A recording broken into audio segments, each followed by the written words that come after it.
two, one. Okay. All right, fuck it, intro. I finished work and I already seen some nonsense that bowling head ass Lukaku Stormzy regen decided to do some nonsense. All right, so let's start off with the grilling of Lukaku. I'm in perfect attire to grill this pagan.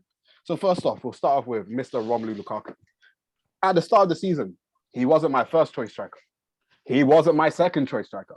He wasn't even my third choice striker. He was my fourth choice striker. I still said he was one of the strikers I wanted because, in my opinion, based on how he performed, he was a world-class striker. I had Haaland, obviously that was my first. Kane, but I knew that wasn't possible. And then Lewandowski, but I didn't think that was realistic. Hence, Lukaku is the one that came. Regardless, if you told me at the start of the season, regardless of what's happened, I was still happy with the signing of Lukaku based on what he had done. Now we go on to his performances. If he's not scoring, the brother does nothing. He actually does nothing. He doesn't do anything. He doesn't do anything. He just stands there. So, I already had my doubts, but I was like, fam, we spent a lot of money. I thought he loved the club. So I'm like, bro, I believe in him. And eventually, I do think there were some things that Tuchel had to adapt to make sure Lukaku could fit. But similarly, there's also things Lukaku needs to do himself to make sure he fits into the system. So it was a mix of both. And I'm like, with that, we'll be able to get past that and I'll be looking good. Then he had the audacity to release what he did. Fam, like, what's funny? So obviously, Kanga sent me the tweets and he was sending them one by one. And I'm thinking, this has to be like a parody. Like, I'm in work. I wasn't even paying attention like that. I'm like, this is probably some parody tweets. You know how everyone makes those fake Fabrizio. So I go on Twitter. I had to double check. I'm like, no, he actually I checked it. I looked at it. I said, this is on his page. So I'm like, did he get hacked? I had to check. Fabrizio Romano hacked. Didn't say anything. So I'm like, he actually said this. So then I waited again because you know how the media is. Everything can be taken out of context. Then they showed the video. And I saw his dumb head. And I said, all right, never mind.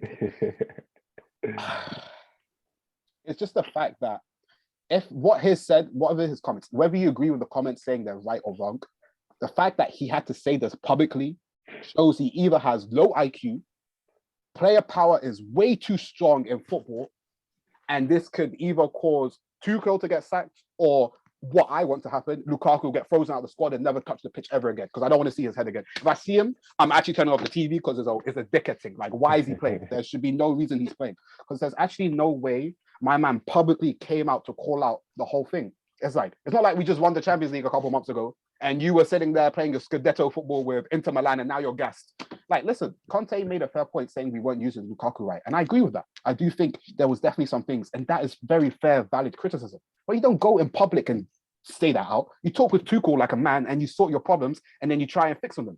If you've done nothing yourself as a player to even look like a poop, apart from the last two games he's been good. I'm not going to complain about his last two games because even though he's been a dickhead, I would be a dickhead if I said he was playing bad the last two games. So the last two games, he finally looked like the striker we signed you for. And now you decide to open your big mouth like, brother, shut up. What is wrong with you? What is wrong with you? All right, I'll take my deep breath. If anyone wants to interject anything, okay, but like, what do you think happens now? Bro, he sits in the reserves. Like, he can train with Danny Drinkwater. He can play with Danny Drinkwater and that man in the reserves and enjoy his time till he's gone. Bro, big man thing. We call Broja, play Havertz false nine. I don't care. But like, you're playing. I actually don't care. If I see Lukaku in the starting lineup, I'm turning off the TV. But if he's on the bench, I'm turning off the TV. You play Liverpool on Sunday, right? Firm but L. But you play Liverpool on Sunday, correct? Yeah, we do. Yeah. But like, what do you think happens now? Like, how do you think Tuchel will respond? Because like, do you think Tuchel will start him, or like, what do you think will happen? What I think will happen, because knowing this club and how player power does end up, what do you think happens? If you want my honest opinion, player power has been an issue in Chelsea for a long time. This isn't the first instance of player power being an issue in Chelsea. It's why we do also end up having a lot of managers getting sacked, because you have a lot of the same players who end up getting the same manager sacked when we end up going through poor forms. My biggest thing is I don't want this to end up being something that falls back on Tuchel, because in my opinion, Tuchel is more important than any player in this club, and I will sacrifice any player in this club before Tuchel, in my opinion, based on anybody. Everybody, everyone can go, fam.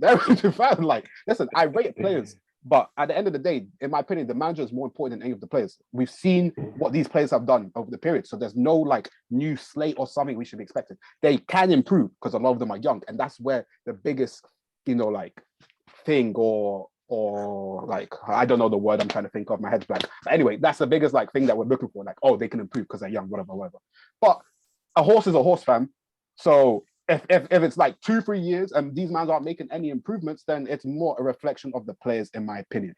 So that's why I say Tuchel is more important. Now, what do I think will happen? Like I said, play power is big. So if Lukaku starts, I wouldn't even be surprised if Lukaku plays, just for the simple fact. The reason why we have an issue with where people complain about Chelsea's youth structure is we always end up overpaying for certain average players. We can talk about Morata, we can talk about Drinkwater, we can talk about Alonso, we can talk about certain people who shouldn't still be there. But because of their price tag, they end up getting pressure to continue playing. And it's why sometimes when young players have poor games, they're more scapegoated quicker than other players. So in terms of that, Lukaku may start, but for me, I don't think Lukaku should ever touch the pitch. I don't think he should be on the pitch. I don't think he should be even on the bench. I mean, a good example, we talked about this briefly on the group chat. You see how Pep has managed players.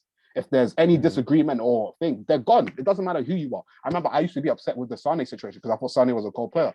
But I mean, as you can see, Pep has successfully managed the situation and has prevented any sort of internal conflict within the club. Like, big man thing, we're in a Captain America Civil War situation. They're probably going to be, because Lukaku has, like, obviously some influence. There are probably going to be some people who may agree with him.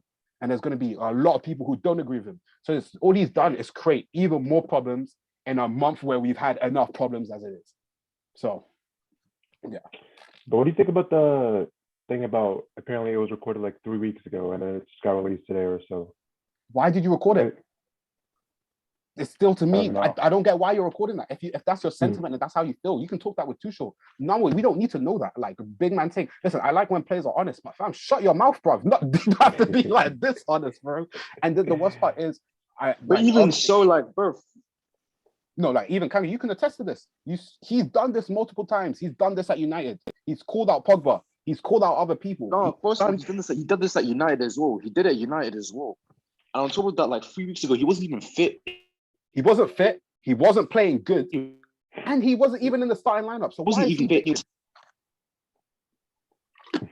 All right, we have some technical difficulties due to some Wi-Fi. He did this at United, so like I know what Lukaku's like. The guy's a bitch nigga. Like, he's a bitch. Like, he did this shit at United, and I was like, I don't really like you, but fuck you, I don't really care. And then he's done it again. Like, when the going gets tough, when the wheels fall off, when the chips are down, he wants to bitch again. Nah, fuck out of here. For me, like, I don't like that. I don't like how player power is a huge thing now. Because even at United, we have a problem right now at United. I'm not going to get into us for a different video. But like, we have a huge player power at United. We have a huge problem. So I know, and I don't like player power is because obviously, like, I don't like how a player can exert so much influence within the dressing room and the hierarchy because managers are always going to get sacked. Like, managers are always, because the thing is, like, players will always hide behind managers. Yeah, it's very true. Because you attack the manager first before you attack the player. Like, that's just how it is. And for me, I don't really like it. And this is all. No, and even like, I don't really like it. Even to build on that. It's so much cheaper to get rid of a manager than it is to get rid of a couple of players who are. So in terms of an investment, you can think, okay, and that's why Chelsea, you see that model. We go for the instant success, bounce from a manager, and then we run up. And it seems like every specific period of like hardship and stuff that happens, that Roman is like, all right, you have this period. If you don't fix it up, then you're gone. And it's why it becomes even more infuriating because then you see the same issues being underlying, the same dead players who are getting the same manager sacked. And it's like, you can't be that naive as a board to see the consistency that maybe some of these players aren't just good enough, and that could be an issue. I'm not going to sit here and complain about our team because our team's more than good. I'm not going to sit here and say, oh, we don't have a good enough team. No, that's not the topic of conversation. It's just the idea that a player can have this much influence, like Kanga said, and end up ruining dressing rooms and things. It should have never happened. I don't know why this guy wanted to open his mouth. Like, fam, you look like Stormzy, bro. Go back to a rapping job. Oh, no, he actually pisses me off. So mad. Oh, man. You guys should have left him at Inter. Yeah, we really should have. After United, like, everyone thought he was finished. He went to Inter, he had his career. Just left him there. Like, he loved Inter. Like, he wants to go back. Yeah, he misses the Serie A defenders. He's like, take me back. And bro, this is the final nail in the coffin. It's the fact that he said, I want to leave Inter in my prime. Bro, you're like 30, 31. So that means you're either leaving this year or next year. If we're going to be respectful about prime. So that means, my nigga, you can cut. You can cut. Like, don't let the door hit you on the way out, fam. Like, please, just leave. Brother, oh, nah. It will just be interesting to see, because like I said, like there are only two decisions. You either sell Lukaku, you sack Tuchel, and like one is the right decision and one is the easy decision. The easy decision is to sack Tuchel, but because obviously you know what I mean. So it really just depends. Like obviously, like I think like for me, Tuchel, like there's not really any managers out there that you could get in. Like you could get in right now. I'll be real with you, like bro. I don't want to replace you. You want shit without Lukaku. Yes, exactly. So at the end of the day, like I don't think any Chelsea fan wants to. Bro, at the end of the day, people can complain about Chelsea. We've missed out on Salah. We've missed out on KDB. We missed out on who and who. But at the end of the day, we always win. We still find ways to win regardless of the situation. So even though this Lukaku situation is going on right now, we will come back. We will win, and it's whatever. So to me, even though this season might be a wrap up, and in terms of competing for the major honors, it's probably not going to happen this season now. We will move on without Lukaku. So good riddance and rest in peace. And that's how we're going to end the video. Thank you for watching.